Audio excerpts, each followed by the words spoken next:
Hi there. I'm Nate Ferraro. I'm a singer, songwriter, producer from Toronto, living in LA now. Excited to talk to you guys. As a Canadian, winning a Grammy and being a part of Beyonce's Cowboy Carter means a lot to me. Being a writer and producer on Texas Hold'em is a real lifelong dream come true. It's really neat to see something come to fruition that you've dreamed about and imagined since I was probably 14 years old and I started writing songs. You know, inside in my heart, I always believed it, but for it to become a reality is just incredible. So it's been a long journey for me to get to this point, to be working with world-class artists here in LA and sort of at the top of my game. And I mean, the journey, yeah, it's been incredibly long. I started out as a singer in a band called the Midway State. We signed to Interscope and we toured all over the world for like 10 years out of a van, eventually to sharing a bus with 13 people, sleeping in motels that you wouldn't want to sleep in, but always for the love of the game, you know? From there, the band came to an end and I just didn't feel in the moment and present being a singer anymore. But songwriting and music production in the studio was what got me into singing in the first place, and it was my first love. And so it was a natural transition for me to stay in the studio. I'd learned a lot about the studio from being in the band and getting to work with producers that were producing our band and work in real recording studios. So just like soaking it in, learning a lot. So it was a natural transition.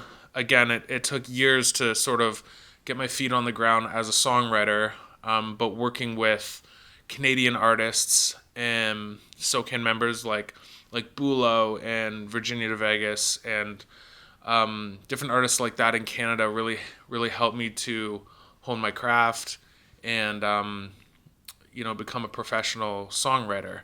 And then from there, it's one small foot in front of the other for me. It's never been magic. I've never felt like I'm the most talented or even sometimes the most deserving, but I feel that I've always been very enthusiastic about what I do, and I think when you're enthusiastic and you love it, and you bring good vibes and your heart's in the right place, people feel that and people want to be around it. Hopefully we're just halfway on the journey right now. I think I'm just getting started, but there's been a lot behind me. Transitioning from being an artist to being a songwriter is, for me, felt natural. Songwriting was my first love. It's where I feel fulfilled. But certainly there's aspects of being an artist that you have to say goodbye to. You're not necessarily front and center. If you're trying to get an ego stroke, that will probably take a lot longer as a songwriter. Thankfully, I often felt very uncomfortable in the public eye and being front facing, as you can probably tell from this interview. But there's a lot of aspects. You're not touring, you're not playing shows. Performing live is such a release and is so fun. So you're not doing that as much. You're not necessarily engaging with fans the same way online. It's more of a solitary or like inner circle kind of contribution. But I always thought it was neat from a young age hearing about Carole King and Diane Warren and Max Martin. And I thought it was so fascinating that there were these almost secret people behind the scenes that were creating the music that I loved. And I always thought that was so cool. So, I'm just trying to be like Max or Diane or Carole. That's like who I look up to. Yeah, I think that another way to look at it in terms of being a songwriter instead of an artist is you don't have to set hard and fast rules in 2025 anymore. You can be a songwriter first and foremost, but if you have a collection of songs that you want to release under your own brand or as an artist, that's always available, especially nowadays where you don't need a huge record deal to do that. Distribution is worldwide instantaneously.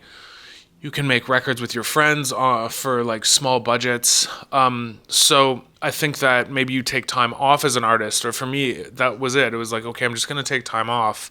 And then it became a full-time forever thing. But it doesn't have to be a hard and fast rule either where it's like, okay, now I'm a songwriter, I will never be an artist again. You don't have to make it so black and white. And that's what I tell myself too.